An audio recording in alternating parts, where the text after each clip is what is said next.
Hey, hi, hello, and welcome to the channel, everybody. Welcome in. Welcome into tonight's live. Chapstick on me. But welcome in. How's everybody doing tonight? How's everybody doing? Trying to get everything kind of set up. I was a little bit late getting everything kind of set up for tonight. So welcome in. Welcome into tonight's live. It's good to see everybody. It's good to see you guys. If you're new to the channel, welcome. If you're not new, welcome back for another live. We are live here daily. So if that's something that you're into, don't forget to subscribe to the channel. We'd love to have you here. Also, if you don't mind, one of my co-hosts is trying to escape on me. If you guys don't mind taking a second, if you do like the content once we get into it, don't forget to hit the like button. And now they want to go out there, I guess. Are you leaving?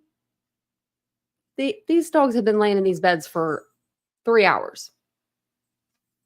What's going on here? Turn on the camera and then they want to get up. Go over to your bed.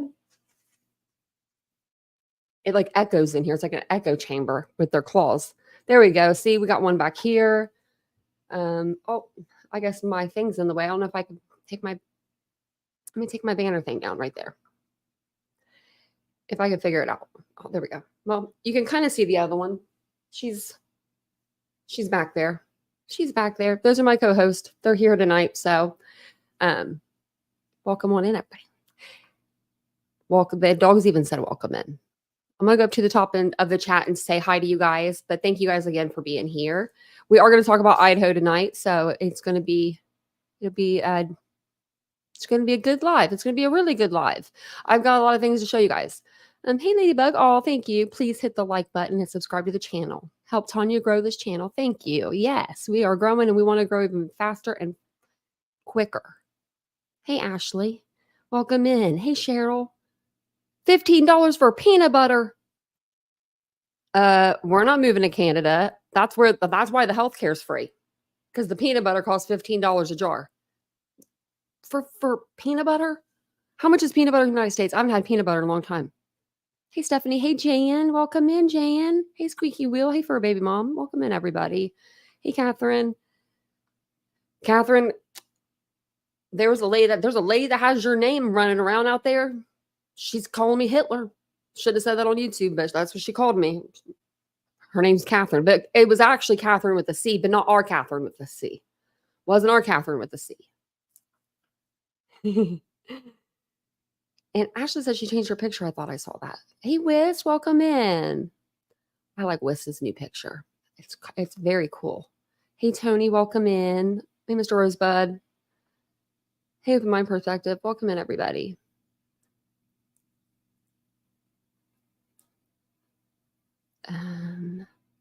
It's Clue season. I like that name. I think I might have told you that before. Today's your 9th year on YouTube. Oh my gosh, Sailor Outlord George. Wow, congratulations. That's a long time to be on YouTube. I've been on YouTube. It'll be 2 years in September. It'll be actually, I think it's more like actually August. So tomorrow. I don't know the exact date, but I think it's more like August I came in. I could probably tell you exactly when because I could just go to my old videos. But I think my first one was in 2020, but that was just like a video, and then I got off the platform for a couple years.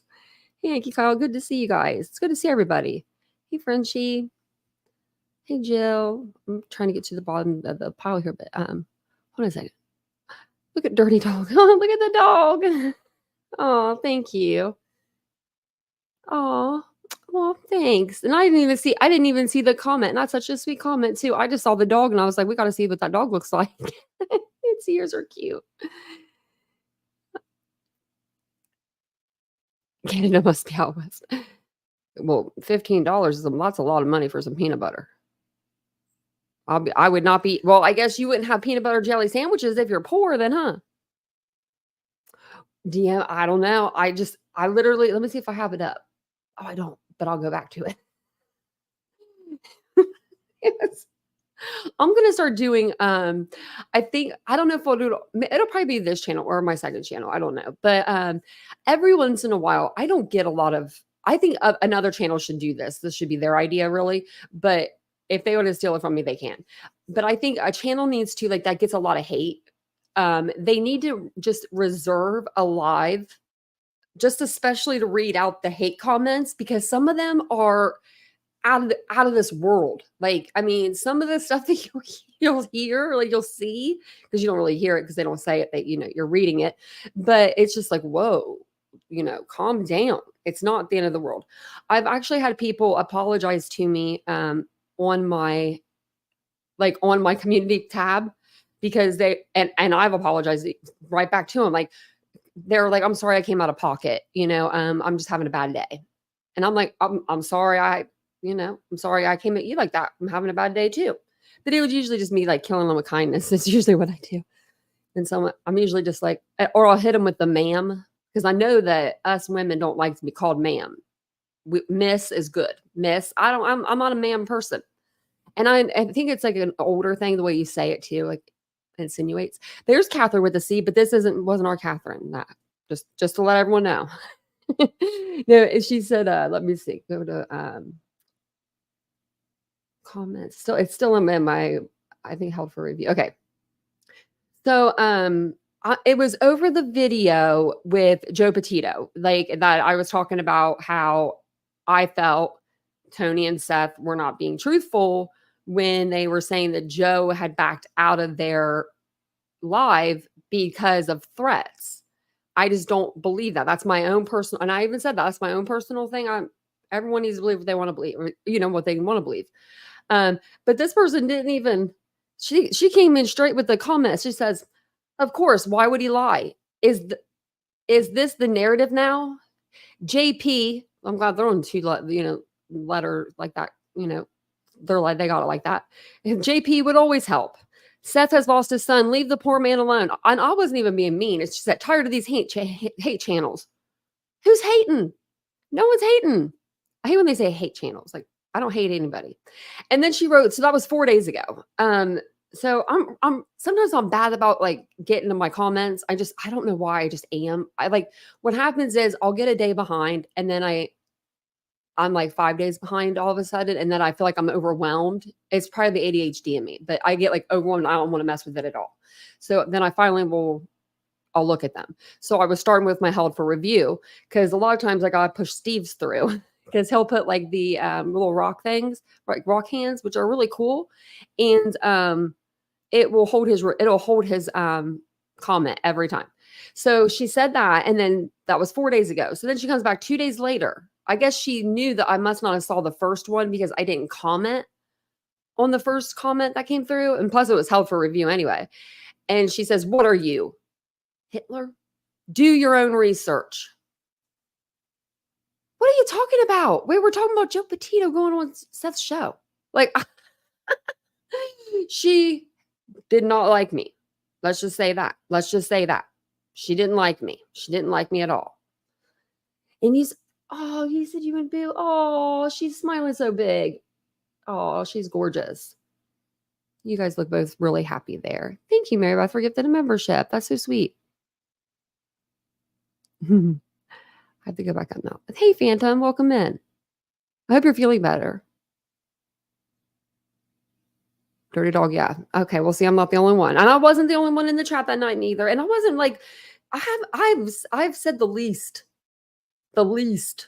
about anybody. You know what I mean? When it comes to that whole case. Like, I was kind of going on Seth there a little bit. I felt like, and I felt that. I felt that I was, and I felt bad for doing that. But there are some things that he just does that just makes me like say things, and I can't help it because my mouth is just big. It just, I don't know. Actually, it's been tamed, pretty tame. I've been trying to be tamed, but you're about to get kicked out. You're about to get kicked out of the clubhouse, Mia. Okay, so I'm going to show you guys. I was going to read you guys this article, and then I have a video that I was going to show you guys from Law and Crime. I watched it earlier. It has the prosecutor that handled the Pike County massacre.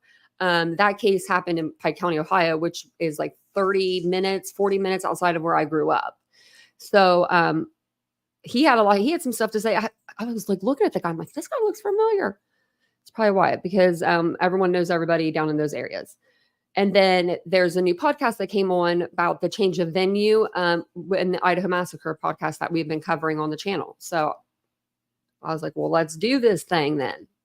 There are no new documents. What the heck did I just do? Okay. Woo. I thought I just exited out of everything. That was crazy. Thank you. I appreciate that. Please hit the like. Thanks, Jill. Oh, I bet it's cute. Phantom. Did I say hi to you, Cat's Life? Because I read your comment. I don't know if I said hey. Okay, welcome in, everybody. Okay, now I'll finally get started. I think they said, oh, she sat back down. Okay, we're good to go. I don't know why they chose this picture. This isn't one of my favorites of Bryan, but okay. Not like it matters. But this was an article that I saw from Inside Edition. And there's actually another article out. I'll have to read it. Maybe I'll read it at the end or read it on another live. But it was an article about the Bryan Kohberger's living conditions like right now. And they were talking about that. I'm going to raise up my desk up a little bit and my chair. Sorry. Do you ever get this is like a new desk and I just feel like I still can't get the seating right. So I thought some of this stuff in here was pretty interesting when I was reading through it. If this article is true, and everything in the article is true, because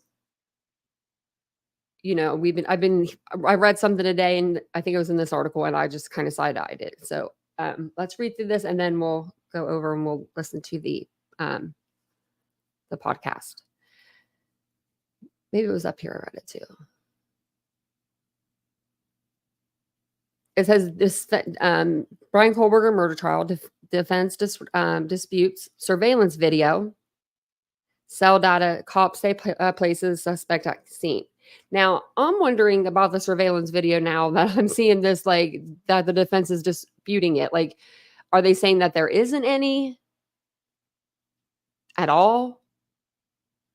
Are we talking there's none on the 1112 camera that of him going past the house, because we were always led to believe that ring camera was or not ring camera, I'm sorry, but the light camera was got Bryan Kohberger's car in the area.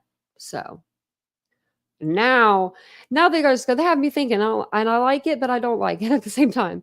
Because I feel like I need to go do another experiment. Hey, Badger Witness. Good to see you. Bryan Kohberger and his defense team are disputing two key pieces of evidence from the probable cause affidavit filed by police in his murder case. In a 319-page memorandum in support of venue change filed in Latah County Court last week, a jury consulted hired by Kohberger's public defender, Ann Taylor, says that the defense will challenge the evidence that police claim places Kohberger at the scene of the murders. And that the 319-page memorandum was, they want the trial to be moved to Latah County, which is in Boise, where they just had Lori Vallow's trial and Chad Daybell's trial.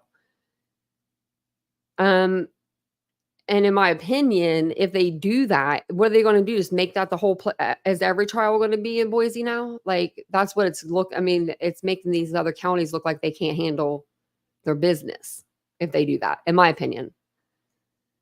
Kohberger, 29, is charged with 4 counts of first-degree murder and could face the death penalty if found guilty on those charges. He has pled not guilty to all charges.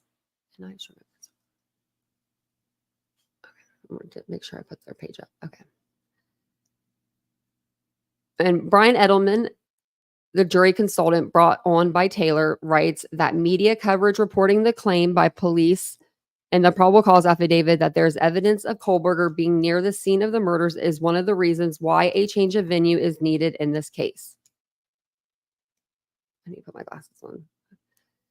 These findings are particularly concerning given that these media items, which came from the probable cause affidavit released to the media, were significantly related to prejudgment. This puts the defendant at a distinct disadvantage at the start of the trial. Many of the incriminating details widely reported are in dispute, including the claim that Kohberger's vehicle was placed near the crime scene by video footage and cell phone or cell tower data, Edelman says. So many of the incriminating details widely reported are in dispute, including the claim that Kohberger's vehicle was placed near the crime scene by video footage and cell tower data. Well, I'm not believing that. Edelman says that after these details were mentioned repeatedly in the coverage for over 16 months, the prosecution stated during a hearing that several of them were false or potentially inadmissible, and that as a result of this, the burden of proof has shifted to the defendant.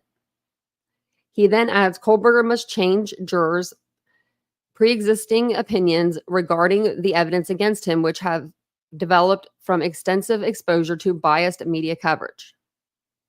The memorandum in the culmination of a controversial survey conducted by the defense in Latah and some of its surrounding counties in Idaho.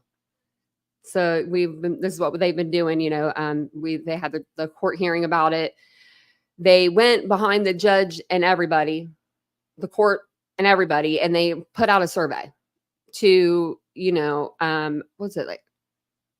70 people, I think at the time or something got it. I forget how many people got the survey before somebody called the prosecution's office and said, hey, are you guys doing a phone survey on Bryan Kohberger? Because someone just called me and here it is. And they played the recording back with the questions. So the prosecution knew that someone was doing it on the defense's side because they had the questions. They all went to court. The judge, in my opinion, should have shut that shit down right then and there because she went behind your back and did something that she shouldn't have done. She should have asked first. And she knew better. These lawyers know better. You know what I mean? And instead of doing that, he let her continue on with her survey. So this is the survey that, that they keep referring to. And I don't know. It's just, to me, I don't know. I think he should have probably shut it down because he hasn't shut anything down. He hasn't really made a whole lot of decisions. Prosecutors specifically objected to two of the questions respondents were asked in the survey, including whether or not they believe Kohberger had stalked the four victims found dead in their Moscow home back in November 2022. Madison Mogan, 21, Kaylee Gonzalez, 21, Zayna Kernodle, 20, and Ethan Chapin, 20. And I know it's Goncalves. I always say Gonzalez because it's just like, I think it's faster for me, like when I'm reading it. So sorry if I say it like that. The other question causing concern was when those polled were asked if they heard that Kohberger followed any of the victims on social media, according to the motion filed by prosecutors.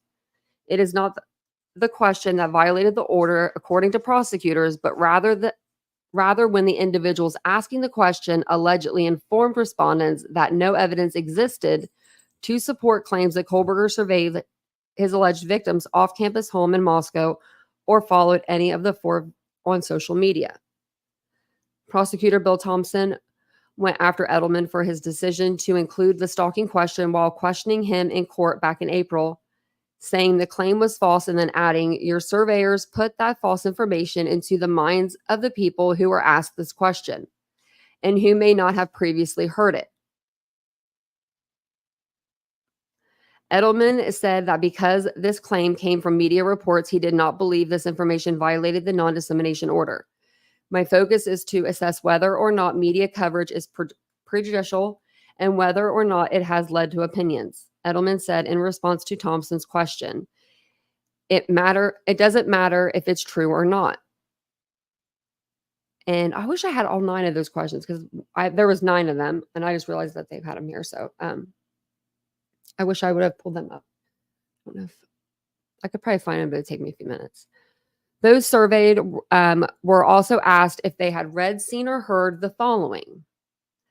Bryan Kohberger said that he went out driving alone on the night of the murders. DNA found on the knife sheath was later matched to Bryan Kohberger. University students in Moscow and their parents lived in fear until Bryan Kohberger was arrested for the murders. Police found a knife sheath on the bed next to one of the victims. Bryan Kohberger owns the same type of car recorded on video, driving in the neighborhood where the killings occurred. Cell phone tower data shows Bryan Kohberger made several trips near the victim's home in the months before the killings. The survey then takes those who have heard, read, or seen these stories and ask if they believe Kohberger is guilty, as well as if they believe he would have a hard time convincing them he was not guilty. Well, I mean, if I think someone's guilty, I think that someone's guilty. I mean, I don't, you know what I mean? It's going to take a lot to change my mind, I guess I would say. But maybe I'm just stubborn. Those who have heard or read the allegedly false claim that Kohberger stalked his victims were most likely to believe he was guilty, 81%, as well as the most likely to believe he would have a hard time convincing others he is not guilty, 62%. The judge ultimately sided with Taylor back in April and allowed the defense to continue the survey in additional areas, including Ada County, where Taylor is now asking the judge to move the trial in her memorandum. Wonder if she, by chance, had really good odds with those survey questions. I wonder if those survey questions did well, in that county. I would like to know. Where's the results? Why don't we get them? Where's the results, Ann Taylor? I want to see them. Why don't we get them? Hey, Mike. Hey, KK. Welcome in, everybody. I'm on a different page, so I can't see you guys all coming in. Hey, True Crime. I was reading your comment. I'm Italian, and my brother's dad, though, is full-blood Italian. My mom would laugh because I would break noodles when I would put them in. I used to break them. I don't do it anymore. Only did it a couple times when my mama yelled at me. She's like, your grandmother. So I thought that was kind of funny. It made me smile when I read that about you cooking spaghetti. Made me think of me breaking the noodles and not doing it. I think you shouldn't do that. In addition to her argument that it's not possible to get an impartial jury in Latah County, Taylor says that Ada County is also a better choice because it has a larger court facility with more security. Two things she says are necessary given the national fascination with her client's case. That county is home to the state capital of Boise and recently hosted two high-profile murder trials. I'm going to put her outside, or put her out the bedroom, or out the studio, when both Lori Vallow and Chad Daybell were tried in the county courthouse. Sorry, she was flipping her ears and everything. She was making all the noises. Oh, look, now she's back in her bed. How am I going to kick her out? I can't do that.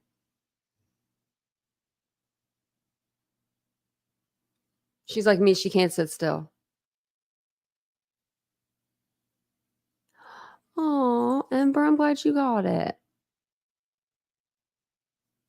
You break your spaghetti country thing. Oh, my mom was, I did it. I just remember doing it at her house one night, and I don't know.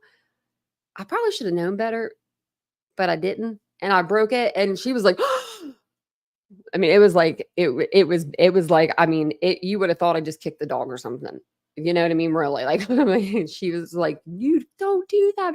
You don't break them. And I'm like, well, how do you eat them? It's easier to eat them this way.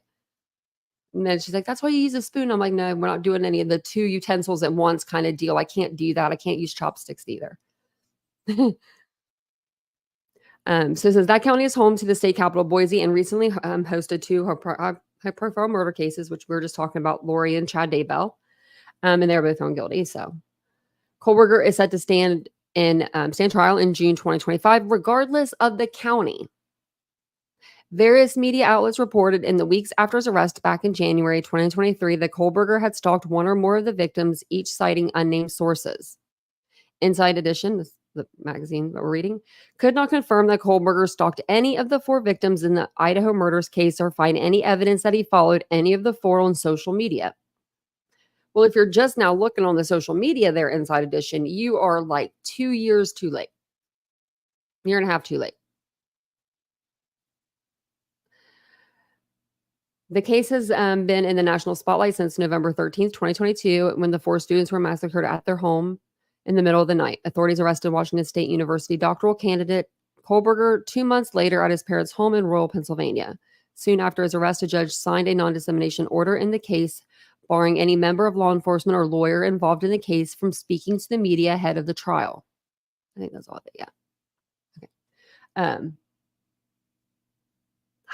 I wonder if they're going to get the trial. I wonder if they'll get the venue changed. I don't know. The numbers, I don't know. We're going to hear more about the numbers in the affidavit in this video I'm going to share with you guys. I listened to it earlier, and we didn't read through the 319 pages here. We normally will read. We've read every single page of that, of every page of everything that's come out for Bryan Kohberger, but I just couldn't do 319 pages. Oh, thanks, Jan. I got to turn it back on. Hold on, Jan. Let me turn it back on real quick. You're like, Nightbot, what is going on? I turned them off last night because I thought Cheryl's daughter had the babies. And she put the baby weight in there. And I was like, babies are here. I was like, forget Nightbot. Okay, so it should be working now. Okay. I don't know what I was saying before, but anyway. But no, the surveys, we'll hear more in this long crime episode we're going to listen to with Anjanette Levy. She's going to talk to a prosecutor from, I don't know if he is from Piketon or if he's from Piketon or if he's not. Maybe he doesn't practice out of there anymore. But she did say that he was the prosecutor for the Piketon Massacre, and that's what happened in Piketon, Ohio. So we'll see I'll have to hear what she says. I'll have to hear what she says again. But look, who dressed Bryan Kohberger for court this day? I'll never get over this. Hey, Solo.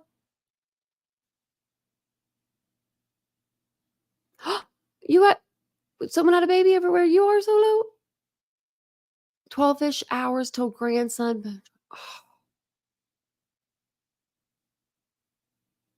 That really makes my heart. That makes my heart melt. Oh, my Lordy. If anyone needs a new grandbaby, it is you, Solo Angel Mom. Just because, I know you have so much love. Don't forget, send me pictures to my email. I want to see baby pictures. I want to know how much the baby weighs. I want to see the baby footprint. I want all of it. And the name is adorable. And you do, oh man, you're going to make such a good grandma. You're going to make such a good grandma. If you guys don't mind taking a second, hit the like button for grandbabies and babies in general that are being born. We've got a lot of grandbabies being born in the chat. Look at that. You're going to be rubbing off on me. Team firmly, and I mean firmly, believes in Mr. Kohberger's innocence. And right now he's being held to have a trial in a county that believes that he is guilty. Bryan Kohberger is making his case for why he thinks his trial for the murders of 4 University of Idaho students should be moved out of Latah County. I lay out what Kohberger's arguing months ahead of his scheduled trial and why he says he can't get a fair shake in Moscow. Welcome to Crime Fix. I'm Anjanette Levy. Bryan Kohberger's trial is scheduled to begin in June of 2025. That's about 10 months from now. The prosecution has been clear. They want to keep the trial in Latah County, where those 4 University of Idaho students, Maddie Mogan, Kaylee Gonsalves, Ethan Chapin, and Xana Kernodle, were murdered in their home off campus in November of 2022. Kohberger has maintained he did not break into the home on King Road and stab those 4 students. He's essentially claimed that he was a patsy and that law enforcement was under pressure to make a quick arrest. We've known for some time now that Kohberger would ask that his trial be moved, but now his attorneys have actually filed a brief laying out why they say he can't get a fair trial in Latah County. On page 1, his lawyers wrote, Bryan Kohberger cannot receive a fair trial in Latah County as protected by his rights under both the United States and Idaho constitutions because of the pervasive, inflammatory, often inaccurate, and highly prejudicial publicity and the small size of the jury veneer. The brief includes a number of exhibits, including press releases from Moscow police throughout the investigation in November and December of 2022, when police were trying to find the killer. Those documents include photos of a white Hyundai Elantra that law enforcement says was seen at the King Road house when the murders were committed. Bryan Kohberger drove a similar vehicle. We've seen it in body camera footage of traffic stops. Kohberger's attorneys write, Daily updates were available from Moscow Police Department. Often participating in the updates or press releases was the Latah County prosecutor and chief of police James Fry. These broadcasts were played on television news stations as well as print and digital media.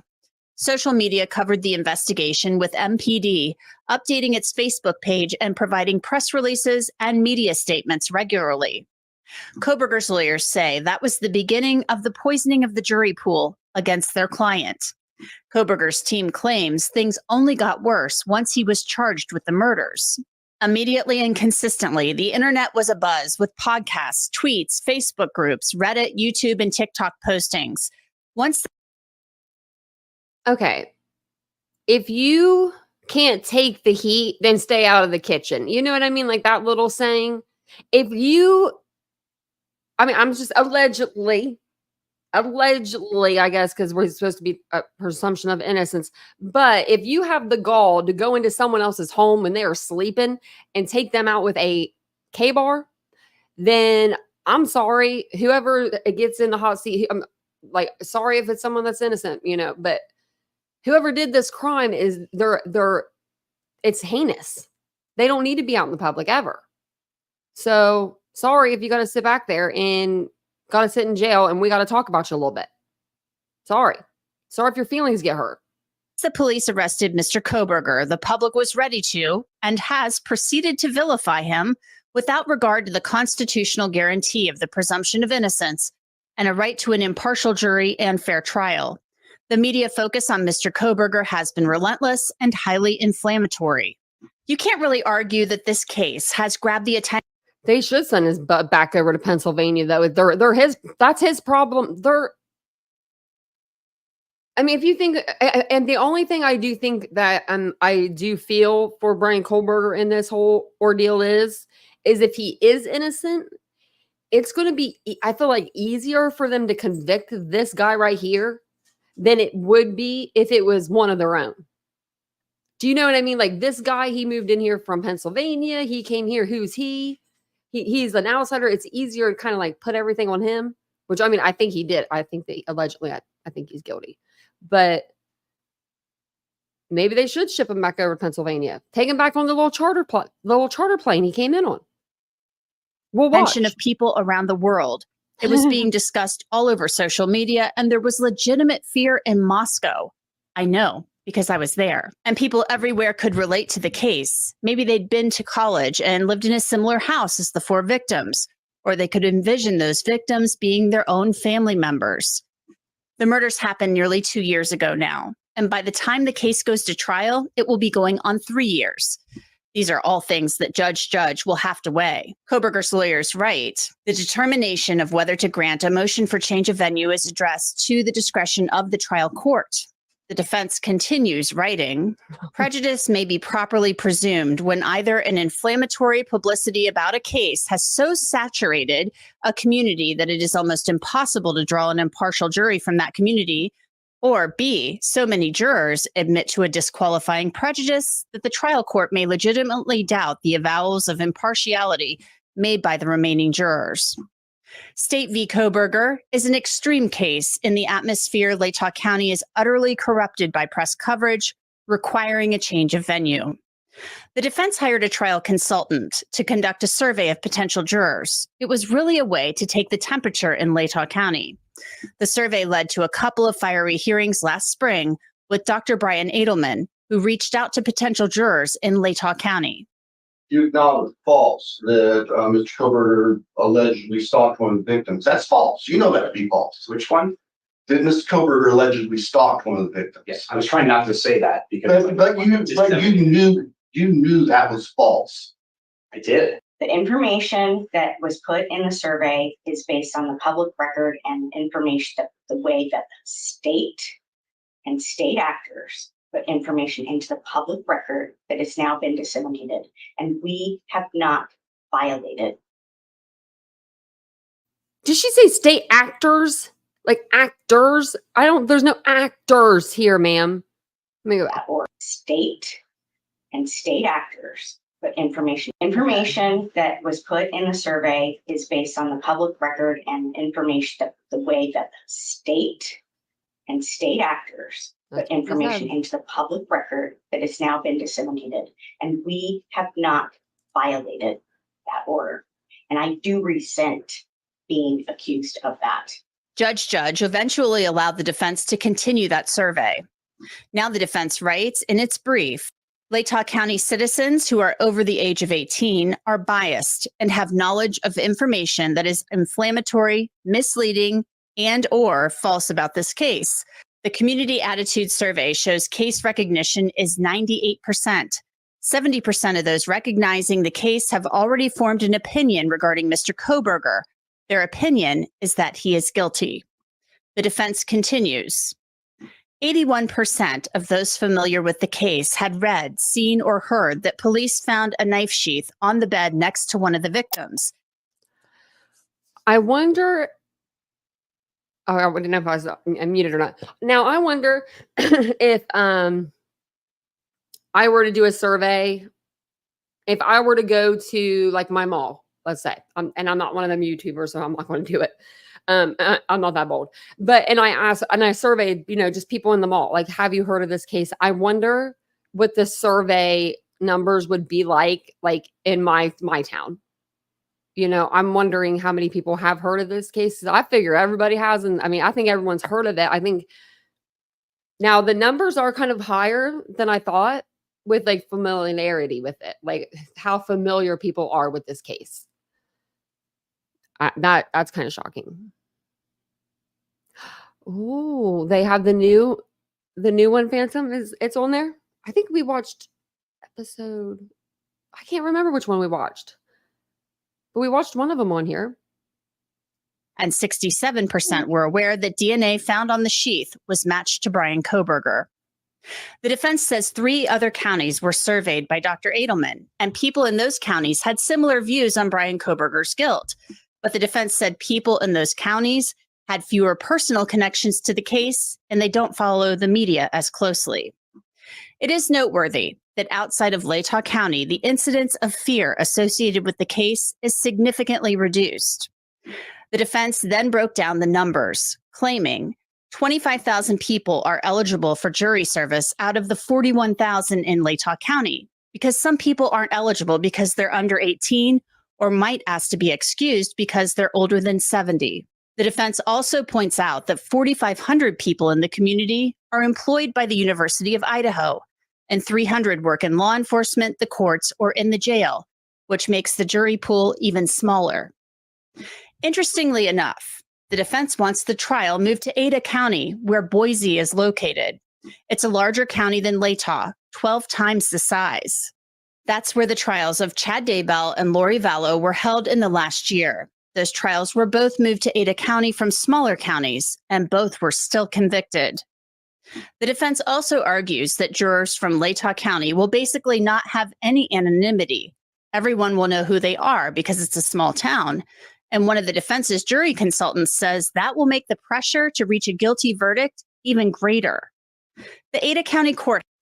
Next, we'll be hearing that they're going to have it in Ada County, and just like Lori Vallow's, we'll only be able to hear it by audio. Now, I'm just saying, they don't need to be moving it. House can accommodate this trial, the defense writes. There are large courtrooms with adequate space and tables for the attorneys and Mr. Kohberger.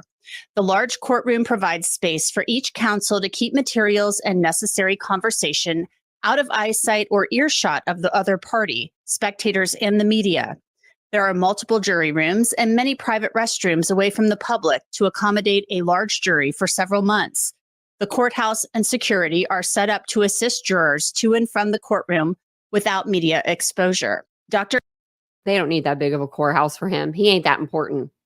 By the time summer 2025 rolls around, raise your hand seriously, if you would put out a bunch of money to go to a trial in Idaho for your summer vacation next year. I'll wait. I wouldn't. If I could go anywhere, I'm not going to be going to, I'm sorry, Latah County.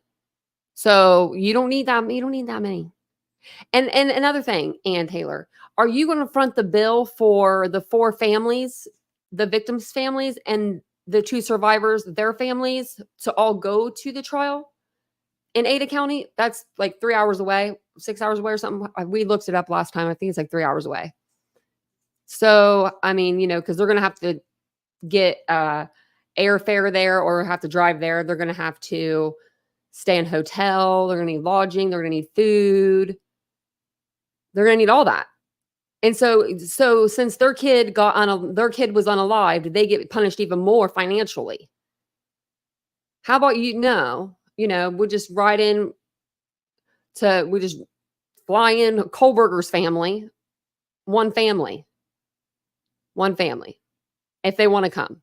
Dr. Edelman testified in April during a hearing in which he defended his work. He discussed then what he was finding in his survey of Latah County. So what we found is that one, like I said, very high recognition rate. So 79% of respondents knew at least 5 of these items. So the idea that we're undermining his due process rights, everybody knows all this stuff. It's very high rates. 82% of respondents who recognized 7 of these items or more reported that he's guilty, compared to if they only knew 2 or fewer, only 29% thought he was guilty. And the average was 6.2. So the average number of these details people already know, 6.2. Unfortunately, the world is not always a safe place. And when Gotta do the crime fix. This is a long commercial. Okay, here's the guy I was telling you about. Andy, I want to hear Okay, let's go back. homicide cases. Andy, I want to hear your thoughts on I want to hear what his job is. Crime Fix. Andy Wilson has prosecuted many high-profile homicide cases. Andy, I want to hear your thoughts on Bryan Kohberger's brief for a change of venue. So thank you, Anjanette. Obviously, the judge in this case is going to make a decision on this motion that best serves the interests of justice. And our system, a lot of times, that is, obviously goes in favor of the defendant. Okay, this guy here, I looked him up. He is the director of the Department of Public Safety in Ohio. Okay. Wow. All right. Just giving you a little background. However, there are other considerations when you look at a change of venue motion that a judge has to look at, and you have to take, when you're looking at the overall interest of justice, you have to take in consideration the interest of the community and the interest of the victims. And there is a strong, or should be a strong, presumption that a case should be decided in the community where the crime happened. It should be judged by the beliefs, the norms, the values of that community. And a lot of times what you see in a change of venue motion is not so much getting it out of the community, but actually kind of forum shopping. And you have a little bit of that here in so much as, look, they want to move this to Boise. And when you look at, obviously that's 300 miles away, about 300 miles away. But it's not just the distance, it's the potential jury pool that the defendant is trying to get this case to. So obviously a jury pool that is made up of citizens of a community of 500,000, their beliefs, their norms, their values are going to be different than a community that's made up of 41,000 right around there. So you can see, again, obviously the judge has to make the decision that's in the best interest of justice, but that doesn't necessarily mean that it has to be moved. It certainly doesn't have to be moved to Boise. So, I looked at the survey, It's just funny he's saying this because they didn't move Pike County's massacre. I mean, 5 family members, right? I really want to go over this case with y'all.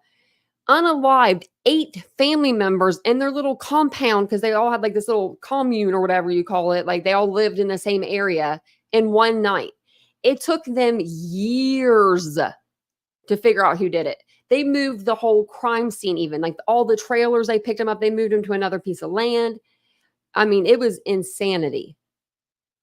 If you want to talk about a crazy case, and they didn't move that case. They didn't move that out of Pike County. And Pike County is way smaller than Latah County. Pike County is like 3,000 people, maybe. I'll double check for y'all, but it's not very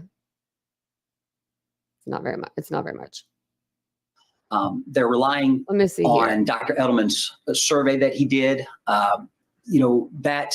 That is somewhat instructive, but that shouldn't be dispositive of whether or not this motion should be granted. 2,000. I would think, though, that Moscow, it's I was close enough.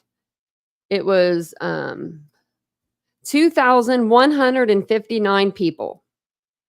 And they didn't move that thing. I mean, and it was crazy big. a small town. I was there. It's a college town. It is a small county. And you know what it's like to try a high profile case in a small county. You did George Wagner IV's trial. You were a part of that prosecution team in Pike County, Ohio. That's an even smaller county. They used a local jury. It took forever to pick that jury because it was a death qualified jury, much like this one would be. But you are going to be hard pressed to find anybody in Latah County that doesn't know anything about this or have an opinion about it. And I know the question is, Andy, the question always is, can you set that aside and decide the case based on the evidence in the courtroom? But this is a case that has received an unprecedented amount of attention, both in traditional media and on social media. And people have very strong feelings about it. I mean, there are people out there that think Bryan Kohberger, for as many as think that he is guilty, and many do, there are people out there that think he's innocent. So do you think that that factors in the fact that this is a case that has grabbed headlines around the world, and still people are engaged in discussion about this on social media on a daily basis? Right. So the fact that you know about a case or heard about a case, even the fact that you may have an opinion about the case, that alone doesn't disqualify you from being a juror. It's whether or not you have prejudged the guilt or the not guilt or innocence of the defendant based on information you got outside the courtroom. So what's interesting, again, the best practice without a doubt that I found, and again, I've tried a lot of pretty high profile cases, a lot of murder cases, is to bring the potential jury before the judge and have the judge instruct them on the law, instruct them on the presumption of innocence, instruct them that the defendant has no burden of proof, that the only evidence that they would be able to consider in the trial is what comes from within the four walls of the courthouse. I found that jurors listen to the judge's instructions more than anybody else in the courtroom. Jurors listen to the judges, and once you bring the jury in front of the judge, and once you begin to ask them questions in voir dire about pretrial publicity and about whether or not they prejudged the case, that's really the best way to determine whether or not you can seat the jury in that venue. You know, to do it on a bare motion, or to do it based on survey results where there's been no instructions of law, when there's been no chance by either of the parties to stare the juror in the eyes, to ask the juror questions, to listen to the way the juror responds to the answers to those questions, you know, that's just not the best way to do it. I think you probably ought to bring this jury or potential jury into the courtroom and try to seat them. Look, if you bring that jury pool in, and juror after juror says, look, I've heard too much, I've prejudged a case, and I've seen that in some of the cases that I've tried, where you'll have jurors sit down and be like, look, I believe he's guilty based on everything that I've heard. Clearly that juror can't sit. And if you see a pattern of that emerge, then you've got a problem. But I don't think, again, if you're truly looking at the interest of justice for the community and for the victims, I don't think you achieve that until you at least try that. You try to seat a jury in the venue where the crime happened. And then if you can't do that, absolutely. Then I also think if you're going to move it, you should move it to a jurisdiction that geographically and demographically represents the venue where the crime happened. And again, I just don't think Boise is the right venue for that. I like this guy. He's also in charge of, he gets a biannual budget, $2.5 billion for 4,000, and he has 4,000 employees. Biannual. Ada County is certainly a much different county than Latah County. Bigger, it's a more metro. I don't know. Ohio people got some corrupt people in it though, but I'm just saying they do trust him with a lot of stuff. But I mean, the governor does anyway. metropolitan area. It's just bigger. It's much different. You mentioned earlier, it seemed like they were forum shopping, and they've brought up Ada County before, where Boise sits. They've brought it up in hearings before and talked about how it's got better airports. It's just all around a better venue as far as they are concerned. It's a larger courtroom, all this stuff. That is better equipped to handle a trial of this magnitude, because it is going to be a big trial. But we saw with the case that you were on, the Pike County case, George Wagner, the Force case, that was a case that had a bazillion exhibits, and it was still held in that tiny, antiquated courtroom. You guys still got it done. Granted, it took forever, but you got it done. You were able to try the case there. Got it done, though. I was one of the people who thought maybe it should have been moved to a larger venue, even if it was still in Pike County, maybe like, someplace at the high school or something like that. So you think that they're basically... I wish I would know now. I wish I was in true crime back then. I would have went to the Pike County court. That would have been exciting, actually. Do you think in their survey, you mentioned forum shopping, that they uncovered information that they felt was more favorable to them coming out of Ada County? Look, I think anytime you have a bigger metropolitan area, they look at crime differently. And the potential jury pool that you're going to get out of that bigger metropolitan area, again, I think the population is about 500,000 people. Their beliefs, their views, their values on crime and how criminals should looked at or treated are going to be different than a smaller venue. And it's the defense attorneys. If they wanted to just move it, they would be okay with it moving anywhere in the state, as long as it was away from Moscow. And the fact that they're specifically asking for this metropolitan area, again, they code it in we have bigger courthouses, better transportation, better hotels. That's all true. But I'm telling you, you can try high profile cases in small courthouses. And you can certainly get it done. Again, the case that we handled down there in Pike County, She just mad because she has to put her purse underneath the desk right now. And she wants to show that loud and proud on the desk, because she did get a couple new bags during the trials or the hearings. Courthouse didn't even have an elevator in it. She's mad. But logistically, we didn't really have any problems in presenting the case the way it needed to be presented. So you can make do in a smaller jurisdiction, smaller venue. I just think that they're trying to get it to a metropolitan jury pool. Let's do a poll. Let me play devil's advocate here for a second. I mean, doesn't moving it, even though it would be a pain, probably for the state, the judge, all of these other people involved, doesn't that kind of remove a potential appellate issue if you move it to another county where maybe there is a bigger media market and there are more people, but maybe people aren't paying as close attention to the case as they would be in Moscow, Idaho, and maybe they don't have the personal connections to the people involved in the university? I mean, doesn't that just kind of fix things a little bit, as far as if you're worried about possible appeals, you think, okay, let's just move it. That's one less thing we have to worry about down the road. If there is indeed a conviction, is the fact that we had this case, we held this trial here in this place where everybody knew about this case and a lot of people had formed opinions.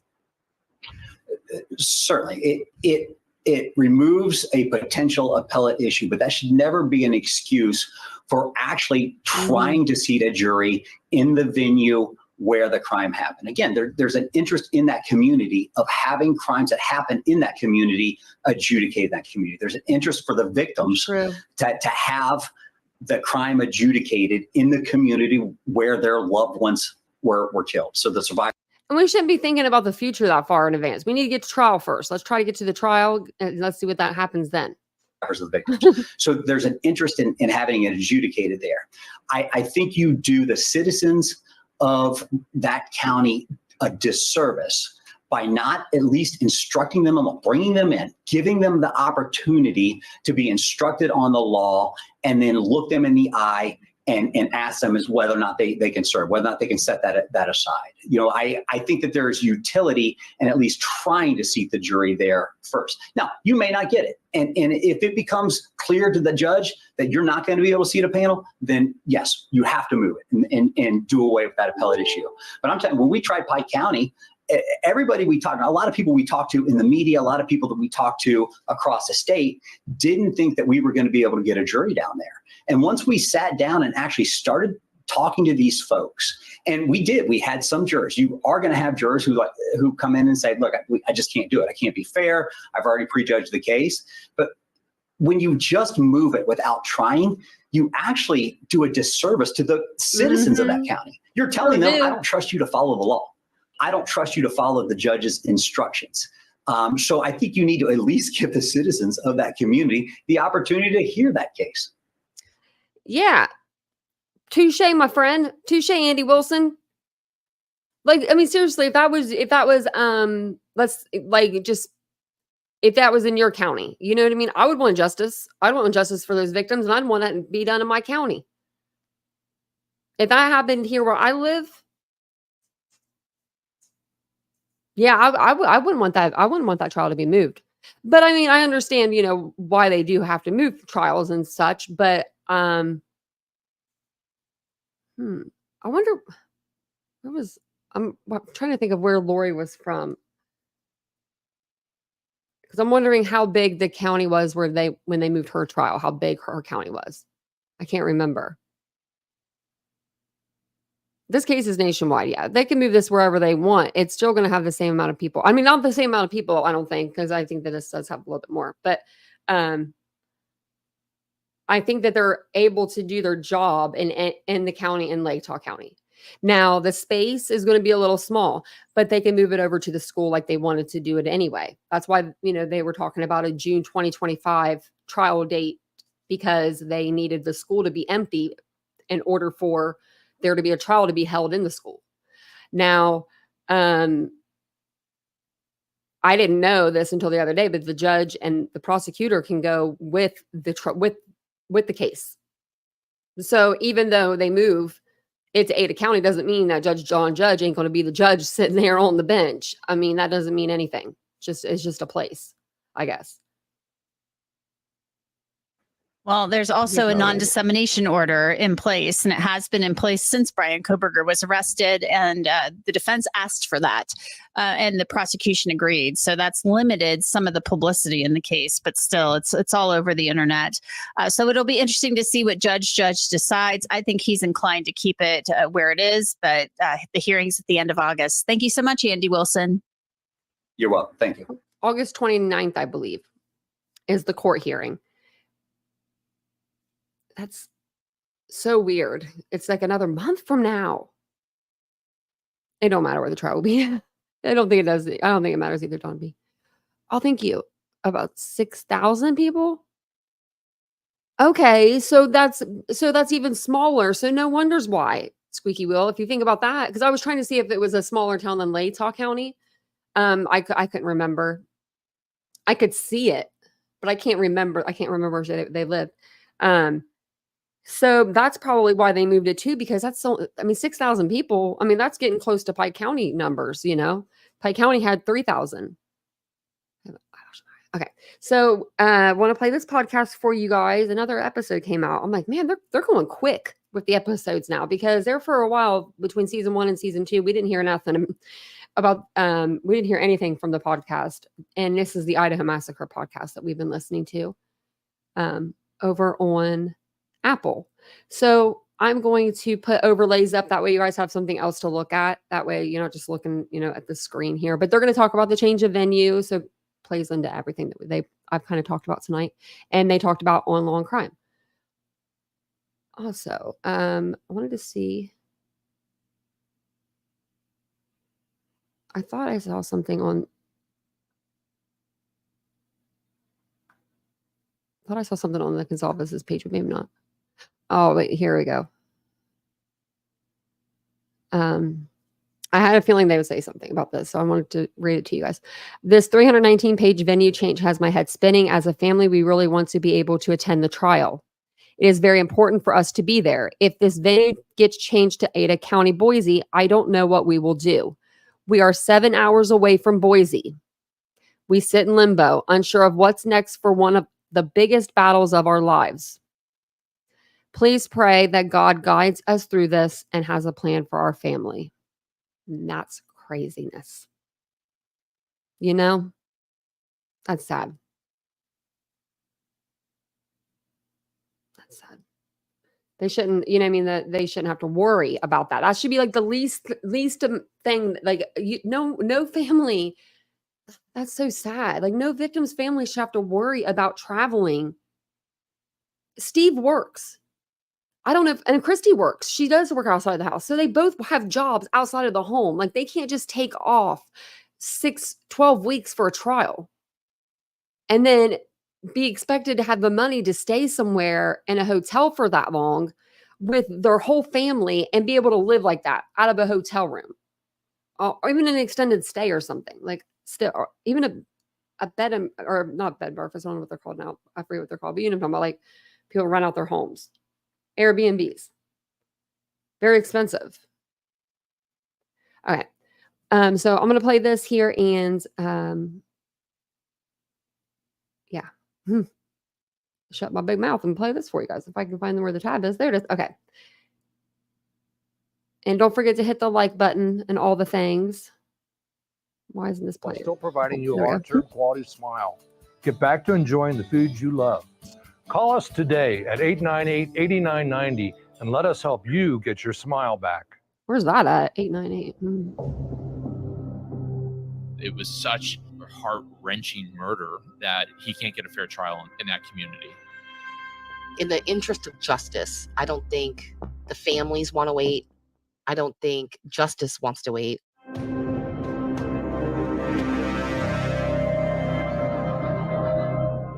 This is The Idaho Massacre, a production of KT Studios and iHeartRadio.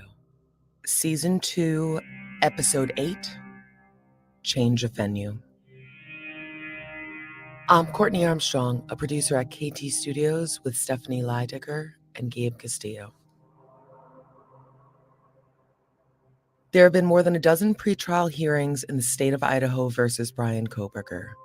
The trial had an original start date of October 2023, but nearly a year later, many issues still remain to be decided, including determining if Latah County still has a viable jury pool. New court filings reveal the defense thinks that, quote, a fair and impartial jury cannot be found in Latah County. They add that enlarging the jury pool will not do anything to overcome that pervasive prejudicial publicity because Latah County does not have a large enough population center to avoid the bias in the community. Setting a trial date and battling over change of venue are inextricably intertwined. We spoke with many experts to understand the intricacies of the pretrial hearings. Stephanie asked journalist Connor Powell what he thought about the change of venue request on the defense's part. This is where the judge and the defense prosecution are going to essentially battle over change of venue, which he wants to see it moved out of Moscow, Idaho, because their argument is that he can't get a fair trial there. It was such a dramatic and just really heart-wrenching murder that he can't get a fair trial in that community. And the judge might see it that way. They might not. That's sort of open for discussion. The other issue is where the trial should happen and when. And it's a small town, right? Where this murder took place and where the trial is likely to take place is a small community. There's a school right across the street from the courthouse. And one of the arguments for pushing this back and delaying this is to do it during the summer so that the media onslaught that's going to happen with this trial doesn't impact the local community, particularly the students, the kids of that community. And also in the university. So that seemed like a pretty smart plan that was initially going to be this summer. We were thinking July, August of 2024. Now that it's pushing so far, look, I get it. He's going to have a trial on the moon to escape people knowing who he is. This is not only national news, it's become world news. And changing of the venue sort of seems like that might just be a delay process and would really slow things down. Or if they change the venue so that it's not one that's directly across the street from a high school, it sort of opens up the calendar potentially for them. I spoke with Law and Crime's true crime reporter Anjanette Levy, who spent a lot of time in Moscow, Idaho over the past 2 years. What you have to understand is in Moscow, that is a town of 25,000. It's a college town. And when I was there, the wound that this crime created in that community, the pain, the grief. This is weird. Okay, Juno, if you were here, Juno, if you're still here in the chat, try to put something in the chat again. It's so weird because we can only me, I can only see you. Can that be a thing? Maybe it's just a person that comes in and just tells creators hello. Good evening. Because I can't see Juno on my iPad, but I can see Juno on my StreamYard. That's weird. So no one can see Juno but me. See, maybe Juno's just I look. Oh, Juno says I've been having problems typing in your channel. Okay, it's okay, Juno. We just want to make sure. I said maybe it's somebody from YouTube that just comes and says hi to creators. I thought maybe gives them like a thumbs up. Everyone's like, well, who's Juno? Okay, I bet you. You know what? No, that's happening. You can't see anyone either. It's because Juno's in the other chat. Jan, oh my gosh, guys, hold on. Sorry. Let me just cut in here real quick just for a 5 second thing. Okay. Put me on here for a minute. Okay. What it is, and I just stopped sharing the screen. That's okay. You're in the other chat. Okay. That's what it is. Okay. Juno, or anybody that cannot see anybody chatting but me. If you can only see me chatting, I'm going to give you the link. They're in the other live. Yes. PKC's getting it. No, I literally just did. I forgot. So you're on their second channel. I forgot I did that. So I'm going to give you the channel that we're all on. That's my second channel. And this is make sure we can all click that. Because I did that kind of fast. Did I do that right? Okay, come on over this way, Juno and crew. Because I thought I was losing it. Okay, because I'm like, who would surely no one would block Jan. Like Jan's she's the most unproblematic mod on YouTube, and I'm the most unproblematic probably creator on the platform. Like in this little section of our YouTube anyway. So sorry about that. Okay. Really struck people and stunned them. We're good. When I went to businesses trying to talk to people about it. They felt like they were personally wounded by this. It just took such a toll, the influx of media. And this is like a place that should be happy and idyllic. And, this was a small community that took this personally. And you could tell that in speaking to people there. They were doing their best to go about life every day and running their businesses and getting their kids off to school. But this was a horror that unfolded in that town. And so it was a huge deal when an arrest was made. And people may or may not have formed really inflexible, if you would, opinions about that. They may have decided this happened and somebody's got to pay for it. I'm not saying that's exactly what happened, but it's possible. So I could see how moving it might probably just be the best thing to do. And I'm not talking a couple of towns over. I mean, maybe a few counties over. Who knows where they would move it? But I know that Ann Taylor has suggested Latah County, which is Boise. It's a bigger population center. It has a more modern courthouse. Latah County, it's a very small courthouse. So for clarity, you mentioned Ann Taylor. And to remind listeners, Ms. Taylor is Bryan Kohberger's defense attorney. Anjanette, are you able to describe the courthouse and specifically its proximity to the school? I know that's been a major issue. The courthouse is directly across the street from Moscow High School, directly across the street. I mean, you can't get any closer than that. And the courthouse is older. It's a small facility. It's connected to the sheriff's office. The county's a county of 40,000 people. That's not very big. So, you've got the cute little downtown area, the courthouse kind of up the hill from there, and the sheriff's office and the courthouse. It's a building that kind of is in an L shape.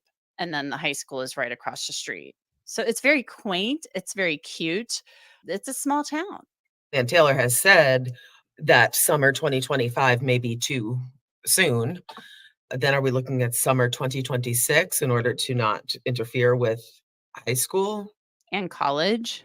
And they made it sound like, the prosecution thinks this is going to be a 6-week trial. She thought it would be much longer. I think 15-week was her projection, if I remember correctly. So it's a pretty big disparity. I would have to know more about what the prosecution's thought process is on their case. But 6 weeks for a case like this, total, especially if you even get to the mitigation phase. Wow, that's ambitious. Obviously, the defense is going to fight. It sounds like they're going to put up a fight. They're going to be calling experts. I'm sure they'll do their best to cross-examine witnesses and do their best to discredit witnesses through cross-examination. They said, but I believe it was like a 15-week trial altogether, or 12 to 15 week, because they're counting the jury and they're talking like the jury pool and the deliberations as well. Sorry, this dang dog. She had to be in here. I'm just looking at her like, there's Juno. Juno's here.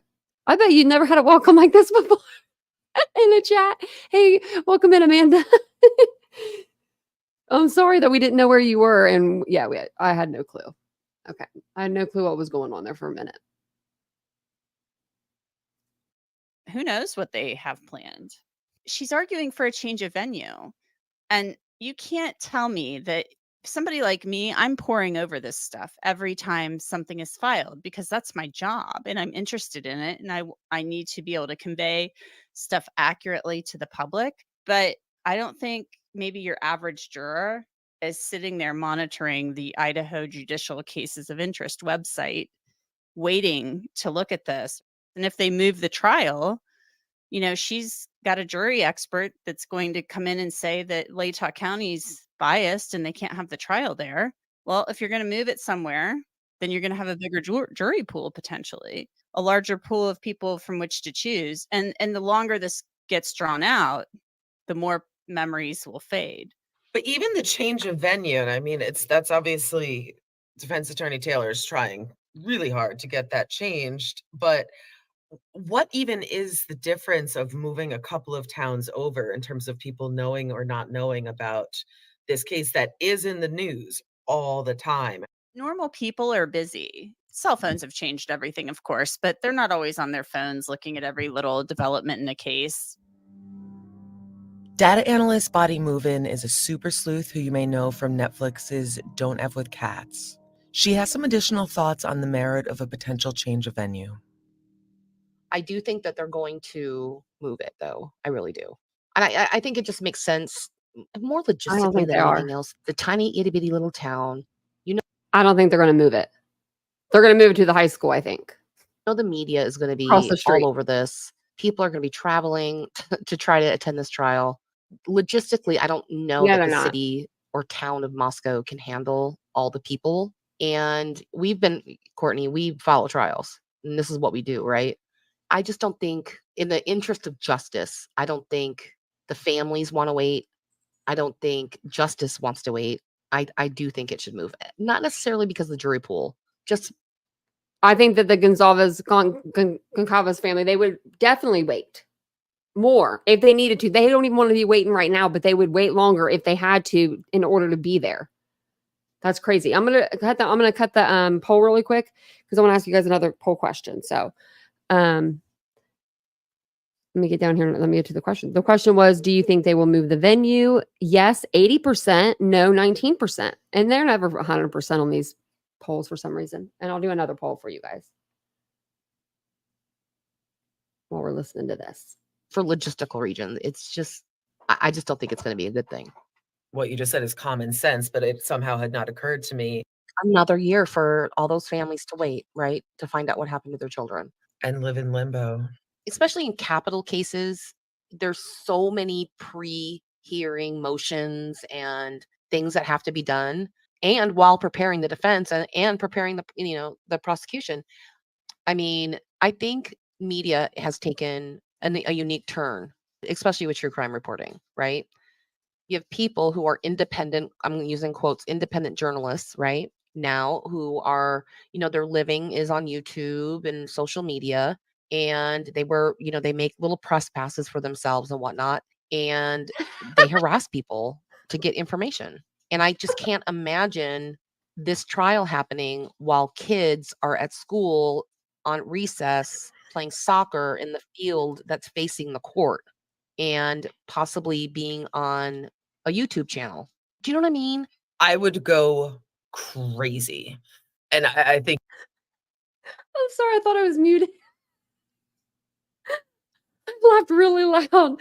So sorry if I've hurt your ears. I'm so sorry. But she said, printing out press passes.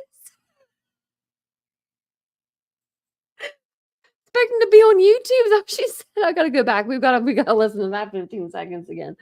I'm looking at my press pass that I printed out too as I'm talking about it. Okay. you're right that School on and social media and Go it back has a little bit. taken a unique turn, especially with true crime reporting, right?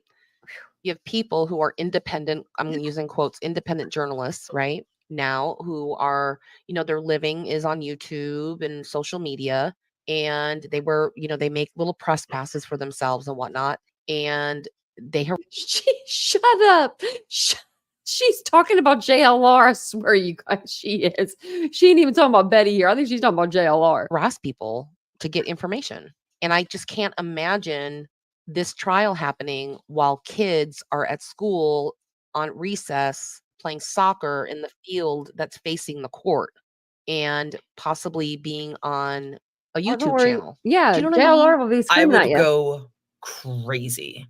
And I think you're right that JLR is going to say, Bryan, did you stab these 4 students?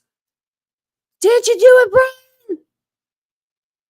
parents would go crazy. Of course, we all want justice. I mean, Me too, Tony. I'll be streaming it.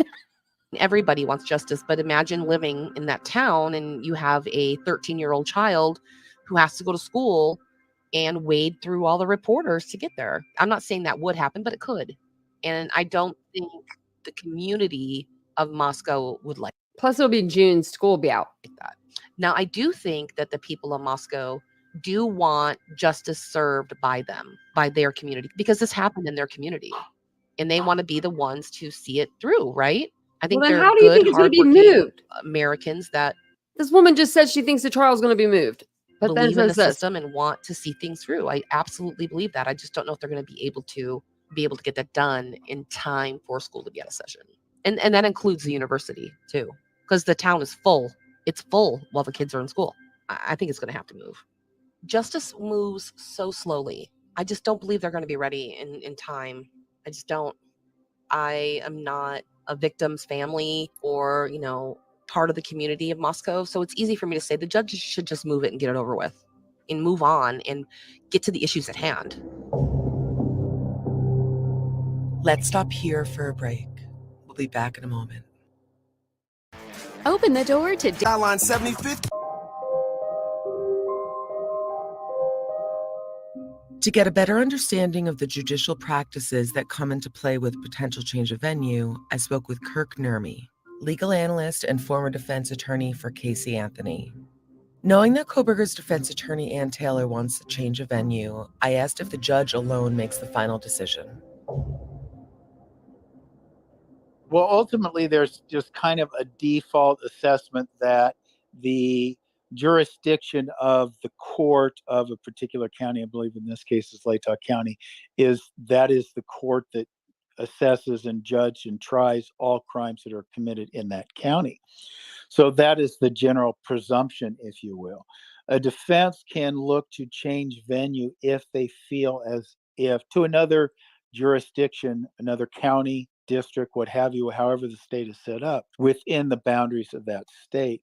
And what they have to do in order to motivate that to happen is they have to assert facts to substantiate the idea that their client cannot get a fair trial in the county or district or what have you in the court that they are presently in front of. I'm not asking you for statistics, but I guess how rare is it to have the trial changed out of the county in which the crime was committed?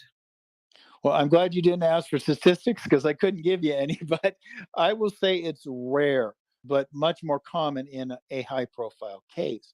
Because when a case gets so much attention in an area, and we're really talking about media saturation, be that traditional media or social media, and how many people have prejudged the case in a particular area. For example, small counties have a smaller population of jury pool to draw from. Maybe there's a higher percentage of people in that county that already know about the case, that sort of thing. So that becomes the defense's job to demonstrate that bias that would violate the Sixth Amendment, and it becomes incumbent on the judge to make the decision. The prosecutor, in some cases, might relent. They might say, yeah, this is not going to be a county where you can get a fair trial. But ultimately, that decision lies with the judge. After speaking with Kirk, I got curious if there were any statistics on change of venue and found a survey put out by the University of San Diego. The survey analyzed murder trials from 2000 to 2020 across all 50 states. There were many mitigating factors, but the success rate of change of venue was just 23.5%. Here, Stephen Greenberg, attorney and former prosecutor, elaborates. 23.5% success rate. And when you change a venue, I don't know if I like them odds. On the potential outcomes for the change of venue in this case. The norm is they're not going to get a change of venue, and you can always get a jury. By the way, people debate, sometimes they lie because they want to sit on the jury. You know, we had a case involving a very important political figure, all headlines. Did you ever read anything about it? No. Did you see anything on TV? No, of course they did. But you can always get a jury. And if I were the judge, I would do everything in my power to keep it from happening. Any judge worth his or her salt won't let it happen. Worst case, they'll bring in jurors from another area. They can always do that. Oh, I didn't know that. And by the way, it's not unheard of to go to a different venue and bring in a jury pool from a neighboring area. You know, it's always subtle. Judges do subtle things. There's little things that happen during a trial that can be very harmful or helpful. This judge is not going to be helpful to the defense, not at all. And he's going to keep the case. I understand how unlikely you think it is for it to move, but if a trial moves, does the judge move with it? Is that possible or no? Yes. Any one of a number of things could happen. First, the whole thing could be denied because they have enough to get another pool. The other thing they can do is the judge stays where the judge is, and they bring in jurors from a different place, which is what I indicated earlier. The other thing is for the judge himself or herself to move to a different venue and pick a jury there. Any one of those three are possible. Inside Edition's Chris Spargo shared his thoughts on security and monetary issues involved with the trial's ultimate location. So you talked about people in the area kind of feeling frustration about how long this trial will be. Do you know any other details about that, or can you speak to that? I heard there are concerns, which makes sense. I mean, obviously, that's another cost too. If kids are in school when that trial's going on, that's another level of security you're going to have to get to make sure, there's no sort of overlap. And I think that's not something they really want to expose the kids to. It's a very, very, very grim trial, even the details. So I don't think, you want kids knowing about that. And I mean, I think there's a general media attention. No one wants their child to be around this sort of media attention that's going on with this trial. Like, I can't imagine being a parent knowing that, 80 news trucks are outside my kid's school while they're, that's just not a way for a kid to live. And that's not something you want for your child. So I think that's sort of an understandable thing if they want to push it. But again, push it or not, that's probably gonna be another huge security cost for them. Have you been to the courthouse? I've not. My colleague has been to the courthouse. I am not much of a traveler. It's nothing grand. And it's which is kind of wild when you think about it because of the size of the trial. It also makes it a big problem though, because of the amount of power the media company's using and everything. I mean, it's really a drain, this little courthouse being surrounded by all these vans and all these reporters and everything. it's kind of chaotic when it's these hearings. And these hearings are not even major hearings right now, so to speak, compared to when the actual trial starts. And even then, I mean, my colleague said it was wild how you can barely get in. There's a million people around. It's really chaos. Do you have an opinion on if the trial either should move or if the judge will decide to move it? I wish the trial were moved for the sake of the residents. I think that they've done enough. I think they've bared the burden of just get it out of there for those poor people. Like, I mean, I don't care. I don't think really care about the jury so much. I know that's not really the legal precedent or how they decide, but it would just be nice if it wasn't there for them. Like, I just would feel so nice for them if people just got out and did it somewhere else. Like I said before, though, I don't think you could put that jury anywhere in the United States, and get a truly impartial jury who doesn't know anything about Bryan Kohberger. It'd be nice to move to another county just for, like I said, just for the people that live in Moscow. That'd be great. But I think it's going to be hard for the defense to prove that any neighboring county is any more or less impacted by what's been covered in the media and what they know about it than Latah. As of the date of this recording, June 27th, 2024, a decision on change of venue has not been decided. There was a pretrial hearing today where it was speculated the decision may come down, but that is not the case. Here's Stephanie. As the debate over the venue takes place, we found it interesting that Kohberger is housed literally below the courthouse in the basement.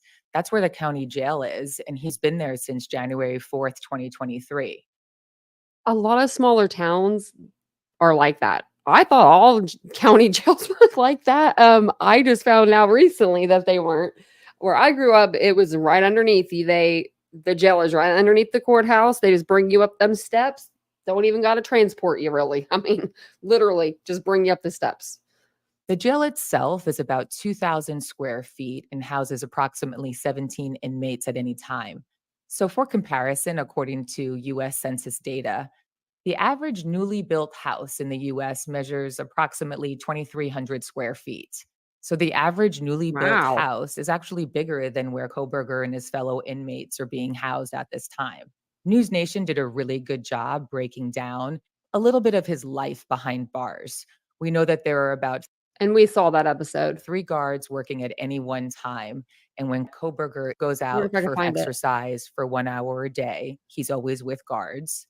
There's been a lot made about him receiving special treatment, specifically the fact that he has vegan meals or new suits and a computer and his own television. According to reports, his meals are primarily rice and beans and vegetables. He has a computer or at least access to one, just like any other inmate. He can use a thumb drive to look at documents related to his case, make notes, and then get those back to his attorney. That's pretty status quo. As for him having his own television, that's because he's not in the general population, and it's been noted that the TV is actually outside of his cell, so he can watch it between the bars. And according to other inmates who can sometimes hear what he's listening to or watching, he's apparently very interested in the coverage of his own case.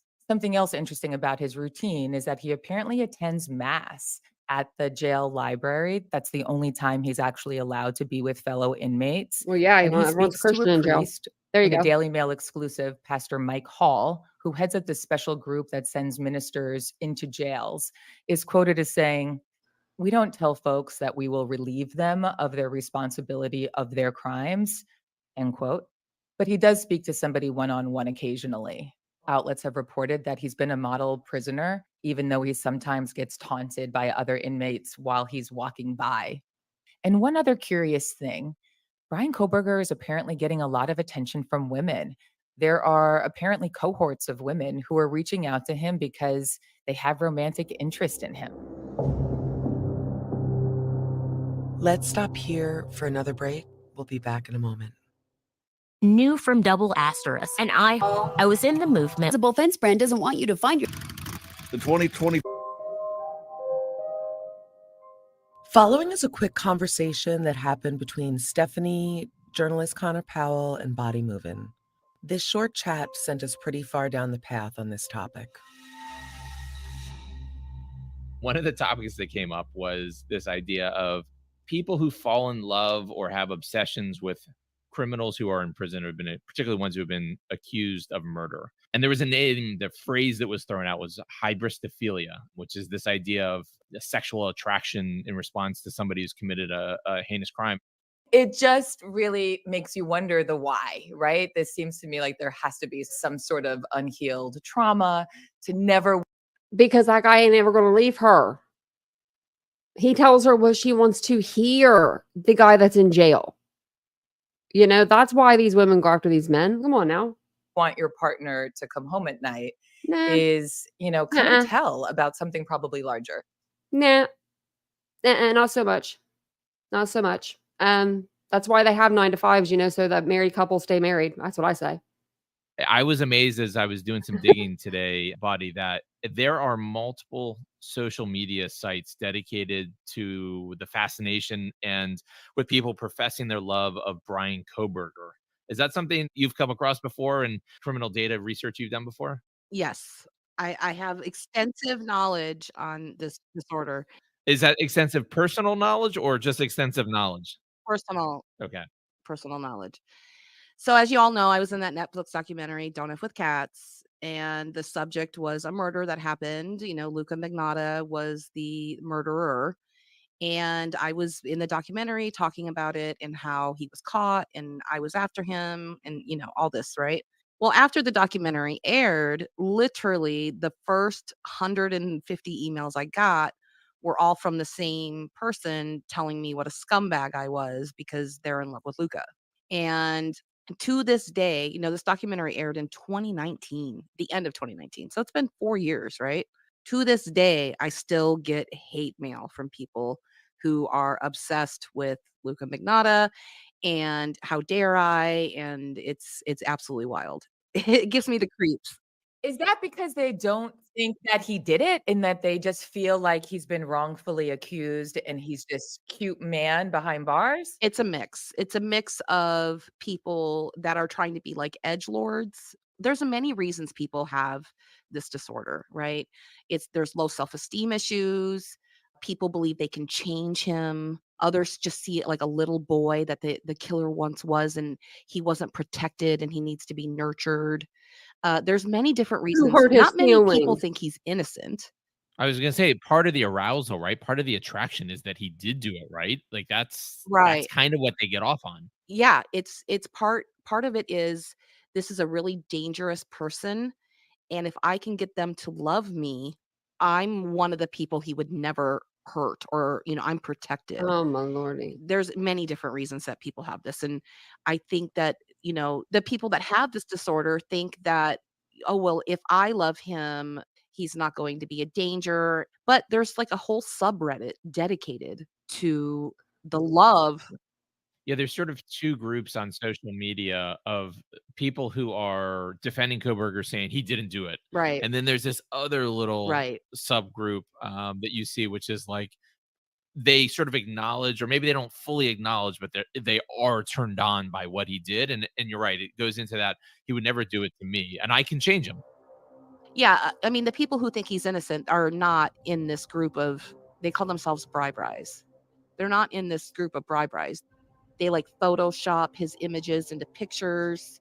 They have literal altars with his mugshots and, Yeah. with the turtle Sure suit do. on. They make like fan cams on Twitter of him, like entering court, and it's like in slow motion with like music playing. And a lot of it too, I think, is the edgelord mentality, right? Yeah. I'm gonna piss off everyone I know because I am a troll. A lot of it is trolling. They want a reaction. They want the attention. They want people to be absolutely outraged by their behavior. It's an internet troll. But they do exist, and it is an actual disorder. There's many papers written on it. I had to go study this because I was getting a Yeah. I'm sorry, I don't even mean to be laughing. I just went over to Brian's Girls, the subreddit that they're talking about, and the first post is Idaho Massacre. It has a picture of what we're watching, and it says false claims. I'll show it to you when we're done. I'm sorry. I don't mean to laugh in lot your ear. of like threats, literal threats against my own life. But if you look at history, look at how many women were fascinated with Ted Bundy, and even to this day still are. And the bribes compare Bryan Kohberger Bribes. to Ted Bundy. It's absolutely wild. She called them the bribes. Oh my gosh, that's just too much. But no, there they are. This is what it's an open forum now, but it wasn't before. I think it's open now anyway. I thought I was joined. Why did it say join? I was already joined. Maybe I unjoined. I don't know. Maybe they unjoined me. But see all these pictures they have? Look at this. Look, who did this? Happy Father's Day. Who's his kid? He ain't even got a dog to call his own. What are you talking about? Look at this. Framed. Oh my gosh. When cops become desperate, innocent people suffer. Oh my lordy. Look at this. This is just too much. Somebody actually made this. Like a little shrine of Bryan. Okay, you guys aren't even seeing what I'm seeing because I've got the banner still up. Sorry, guys. Okay, let me put this up. Sorry, I thought I had this up like for you guys, and I didn't. Yeah, this is too much. Okay, we're gonna go back up. This is just too much. This is where, like, yeah, false claims. Happy 4th to our American boy. What?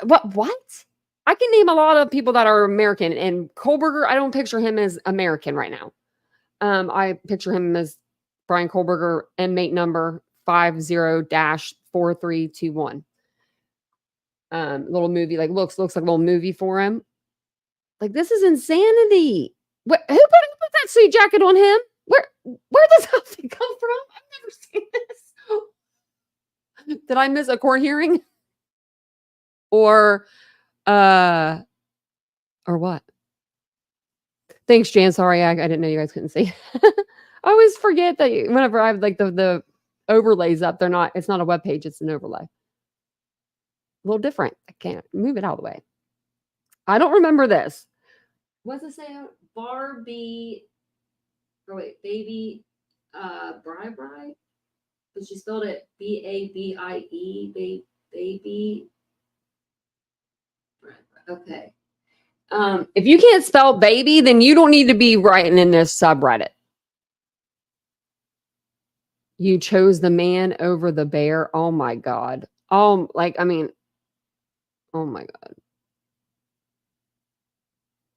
This right here is ruining my childhood. Because I had one of these little things that you had with little Giggy Pet thing, but the Giggy Pet was smaller. But this one was like a diary. That's what it was, like a secret little diary. I had that. I don't want to look at that anymore. But yeah, this is all what they got for you.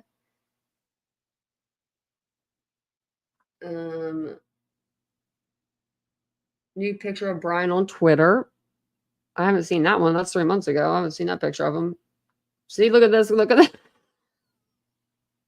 Someone edited his eyes closed. What? Someone put bunny ears on him. Do you think Bri likes these? Do you think this makes him feel manly with the flower around his head? Oh man, I don't know. I've wondered about his male cricket day. I've wondered if how much he actually is able to get of it, and how much they just throw away or whatever. Do you know what I mean? Because I don't know if I know some stuff probably can't have behind bars. Oh, I didn't even turn my camera back on. Here I am. Man. I bet the parents of Bryan I'm wondering where they went wrong. I would. Man. These people have too much time on their hands. This is just too much. Can they help me with some of the graphics on my channel? I mean, if you guys need a job. Wonder whatever happened to that one girl. Whatever happened to the one girl that loved Bryan? What was her name? Not Lindsay. That wasn't it. Oh, now I got to look up Bryan Kohberger's girlfriend. I don't remember her name. So that's what I'm going to type in. Man, that took a while to come up. It's showing me the redhead. I don't want to see the redhead girl. I want to see the other girl. There she is. Brittany Heslope. Wonder what happened to her. Is she still around? Let's see. I'm going to look her up by her name.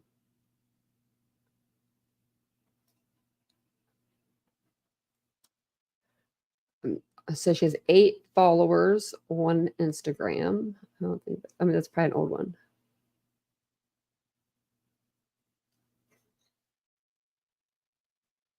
That's not her. Okay. I'll have to look into it. I'll have to snoop around and see if I can find her. All accounts private on this one. That's not her. Yeah, no, that's not her. That sucks to have the same name.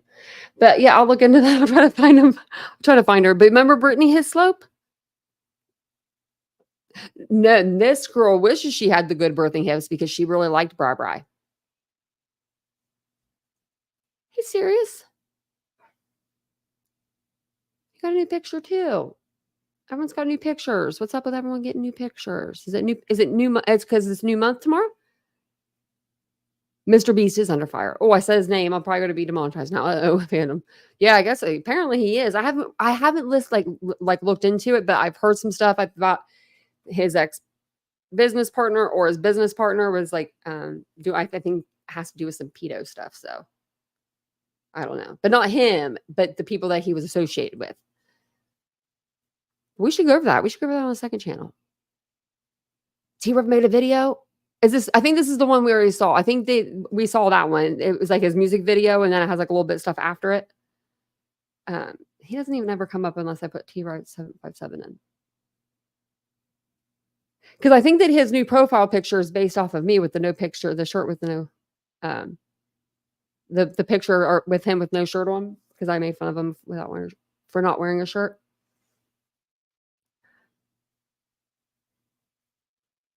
Wait, have we? Hold on. T-Rev 4 days ago when social media nightmares when bullying turns deadly. Is this?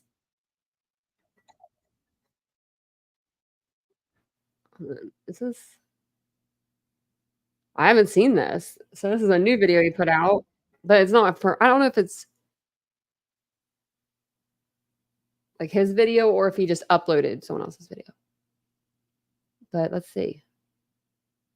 Oh, 3 days ago, he had another one, but I saw that one. That's the one with the music video. Okay, I just didn't see the one before that.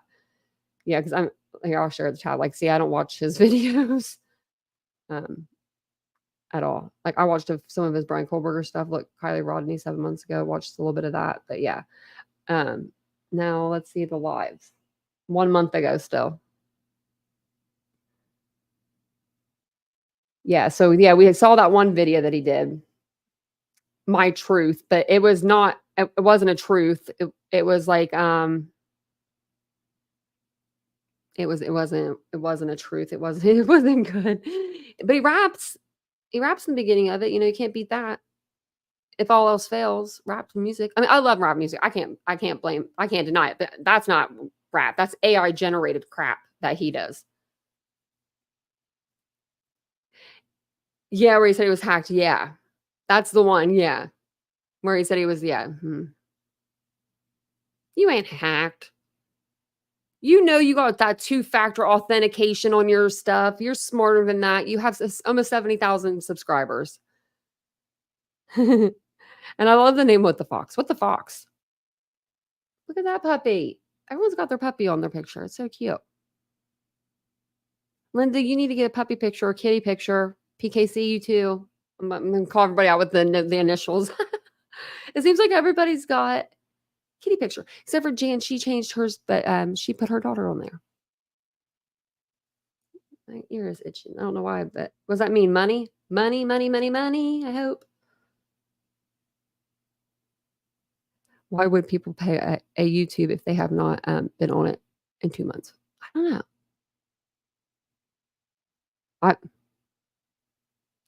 I always forget I have stuff. I always end up paying for stuff. That's bad. That's too bad.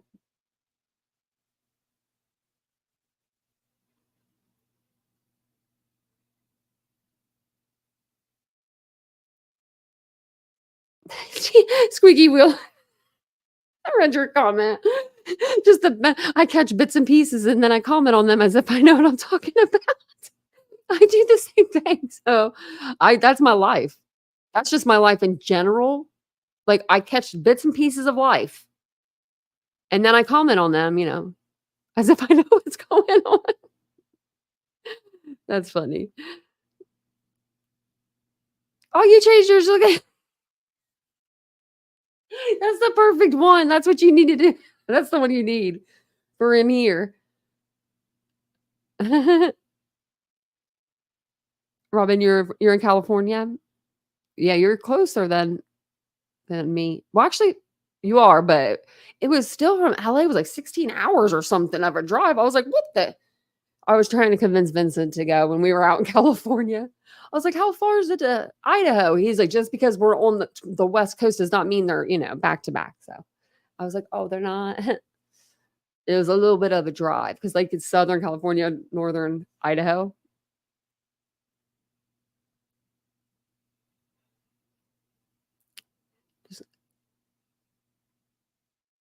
Oh no. I'm just reading the chat. That's all I really have for you guys for tonight though. What actually I don't know what day we're on, but since July 18th, my foot's been numb. Still numb today. I want to let you guys know every day just so I can record it. Like maybe it'll come back as a memory next year. I hate when that happens. When you get like memories on your phone from like the year before and you're like, oh. And it's like you taking a video of doing something like weird. I do that. Does anyone else do that? Like medically weird?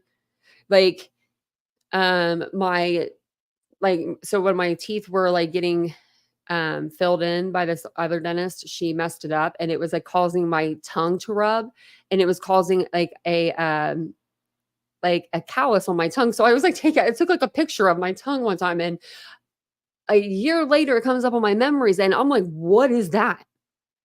I'm like, what is this? Like, I don't know, and then I figured it out. I was like, oh, that's my tongue. But, and my Google search is the same way.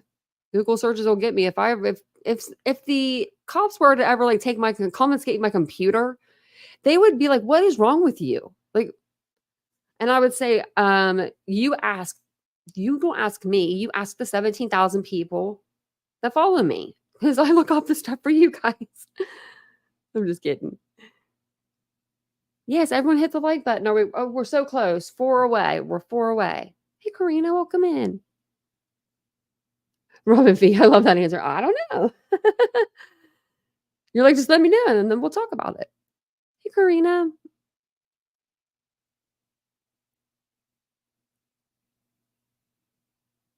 Hey, Julie. I missed some people in the chat. Welcome in, everybody. We're getting ready to get off here now. What time is it? 11:28. Vincent's asleep, so I can hang out with you for a little bit, for a minute or two. Cheryl was in here earlier. She's buying $15 worth of peanut butter. Oh, sorry, that was my hairspray. Apparently peanut butter is $15 in Canada. I'm just so in awe of that. Because that's what in the United States of America. That's what we consider like if we're like, we need to get through the week, we're going to be eating peanut butter, jelly sandwiches to get through the week. But it's a delicacy in Canada. Did we make it? We made it to 100. Oh, thank you guys. Look at that. Just a little push. That's all we needed. We just needed to push you guys a little bit. Thank you guys. I appreciate that. You guys are very kind. Very, very kind. Syrup is 15. Are you from Canada too, Cricket Day? Man, that's what I said. I told Cheryl that's why y'all's healthcare is free. But man, I should check prices more. That's so bad. I shouldn't say that I don't check prices because that makes me sound like I've got a ton of money and I don't. But no, like I don't look at like that kind of a price. Do you know what I mean? Like I look at the difference of what it was compared to like last year. You know what I mean? I don't know. I just don't know like how much I know how much they've gone up over the years. I'm trying to explain it in a better way. I can't really explain it to you guys. I can't really put it in words how like I don't know. I just don't like think of it like that. I think of like, okay, so like milk where I live, milk is $5.50 here for a gallon. Like that is something like I'm like, okay, milk. If it was like something like milk, egg, bread, like those things, then I would know. But peanut butter, I don't need a whole lot of peanut butter. But food in general is just crazy. It's crazy. Oh, Tony, here, it's crazy expensive here too. And in the United States. I mean, but I don't know. That's pretty expensive. with the exchange. Yeah, the exchange rate. I've been to Canada twice. Yeah, I've been to Canada twice. I actually have a really funny to Canada story. I'll have to tell you guys sometime if I ever like, I don't know. It's a good one. I'll have to tell you guys sometime whenever I feel it up to it. Organic maple syrup. Yeah, like what are we talking about? Miss Buttersworth is not a thing anymore. Doodlebug. No. They took Miss Buttersworth off the syrup bottle. Have you guys seen the new syrup? I forget what it's called. It's not called Miss Buttersworth no more. And I don't like it the same. I don't like it. I don't think it's the same anymore. I forget what it's called. I should go grab it out of my refrigerator to let you guys know. It's like, what is it? It's like Buttersworth or something, or it's just like maybe the last name. But that's what we call it. That's what you call it. It's Miss Buttersworth. Why do they do that? It's just like Uncle Ben's rice. I mean, I know why they're doing it, but don't do it. It's just keep it the way it is, because then they change the name. And then in my autistic brain, that changes the recipe. And then I don't want to eat it anymore. So serious, milk isn't too bad if you go to I should go to like Kroger. Our grocery stores usually runs about $3. But if I go over to Target, which is bad, shouldn't get groceries at Target. I do though sometimes get milk there, and it's $5.50. I justify it because I don't want to go down the road 2 miles to get $1, 50 off, let's say. Does that make sense? I'm like, that probably cost me that much in gas to get there. I don't know why did they say Miss Buttersworth? I think they took her, or was it Miss Buttersworth? Yeah, it was. Or was it just the Aunt Jemima brand? I think the Aunt Jemima brand was because of the race of the woman. And I think the Uncle Ben's, I don't know why, because it was something about the name Uncle. It was just something like people are making it weird. Cricket Day, that's nothing wrong with it. People are making things wrong with it. Like we've had these as our things forever. Like Uncle Ben's rice has been around for since rice. I don't know, it's like the only rice brand I know. And I have a lot of rice in my fridge. But it comes prepackaged in Ziploc baggies, courtesy of Vincent's mom. She sends him rice. I guess it's different kinds. I didn't even know. I didn't even know there was like that many different kinds. Like I just put the date on there, and I'm just like, just eat it. It is our history. What's up with it? I don't like change. I don't like change. And this is coming from someone that's pretty young. I'm pretty young. Pearl milling, that's what it is, Aunt Jemima. It was Aunt Jemima. Why we mess with it? Aunt Jemima was the best. I could picture it Saturday morning. You get up, you eat your pancakes or your French toast or your waffle. Because I was a weird kid. Eggs were okay, but I was more of a, pancake waffle kind of gal. And you'd have your little Aunt Jemima on the counter. I mean, that's just, I never thought of it as a racial thing. I never thought of it I just always thought of it as eating breakfast on a Saturday morning. Makes me sad now. Okay. So Uncle Ben's mascot brand was a black man, and Aunt Jemima reminded me of Mammy from Gone with the Wind. That's so funny. Mammy was Gone with the Wind. Aw. But Uncle Ben's mascot, okay, that's what it was. Black man. Yeah, he was, wasn't he? See, I didn't even remember him being That's how much I see color. I thought that it was because his name, he had uncle in it. Because at one point they were going to start taking all those names out of remember, they were starting to take, they were going to take not surnames, whatever, out of the dictionary, certain names, like uncle, aunt. You weren't going to call people by that anymore. And I was like, because I remember thinking, what's next? Mom and dad's gone. You just call them by their first and last, their first name. My mom would have beat me as a kid. When I was an adult, I called her Cindy all the time because when she was being ornery, I would call her by her first name. And she was always being ornery. Yeah, I like I like that. I like the Aunt Jemima, and I like just keep them all the same. Uncle Ben's, Aunt Jemima. Doodlebug, me too. I mean, I just thought it was. I figured that's probably where the name came from. Doodlebug said I thought it was just Uncle Ben was a great chef who made rice. Yeah, I would have never. If someone asked me like Uncle, I would have said whoever owns it, his name's Ben, and he's an uncle. If you know, like, I mean, I would have never.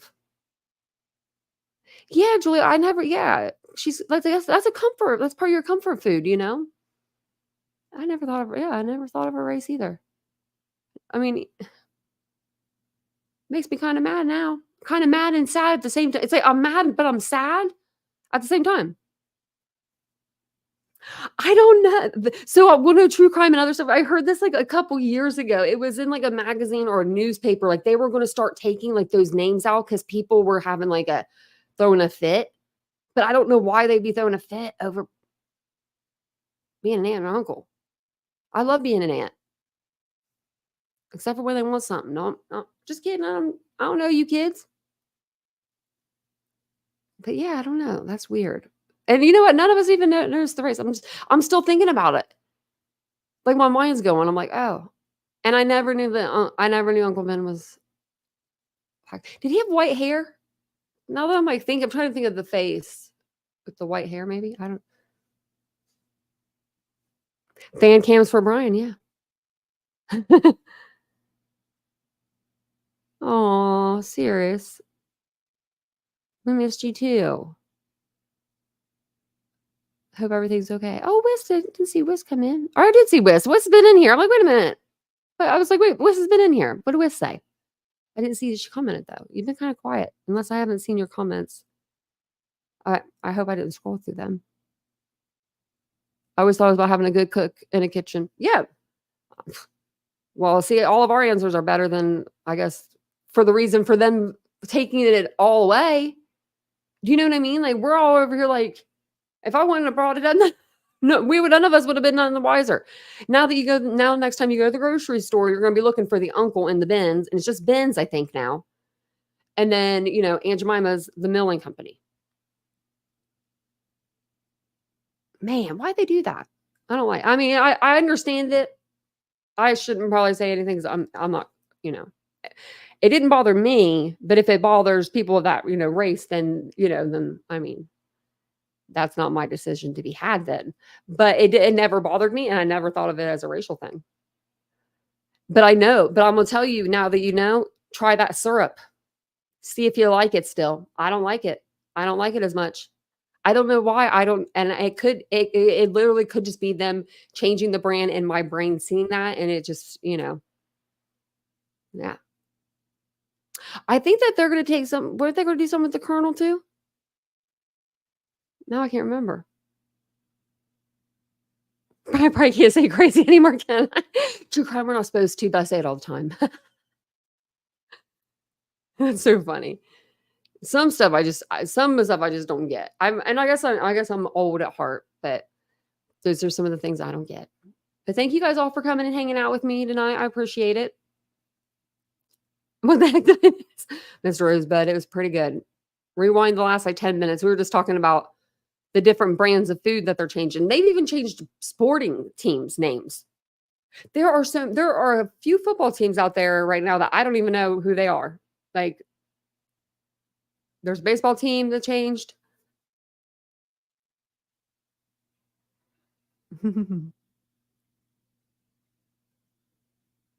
Oh, seriously, I think if you guys do during the day too. And I'm like, should I go live? Well, because earlier I was going to go live, but it wasn't like I didn't have a big turnout on the poll. So I was like, I don't know. And I saw a couple other people were live today. So I was like, I better not. So, but yeah.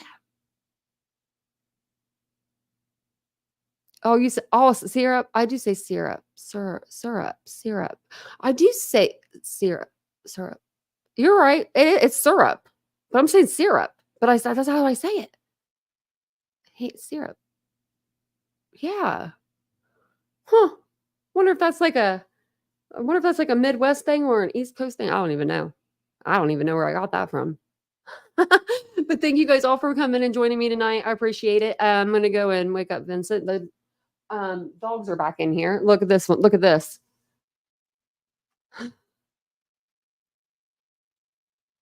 Sleeping now. They're being such good girls. They were like just wanting to walk around, and you guys probably can't even hear it as much as I can, but the clinking and the clanking of the nails, it drives me up a wall. And I don't want you guys to hear that. Like, I can listen to it if it's just me by myself. Do I say syrup or syrup? Because now I don't know what I say. Syrup. Okay, I'm going to say it. I'm going to have to say it on my own. Someone remind me to say syrup. Okay, syrup. Syrup. Now I don't know what I say. But thank you guys all for being here tonight. I will see you guys all tomorrow. If you don't mind, hit the like button on your way out. Hit the subscribe button. Hit the bell icon for all notifications. That way you're alerted. We're here every evening. Sometimes I come on during the day. Sometimes I come on at a different time. So, just make sure the bell icon's on. And I'll see you guys all tomorrow. Bye, guys.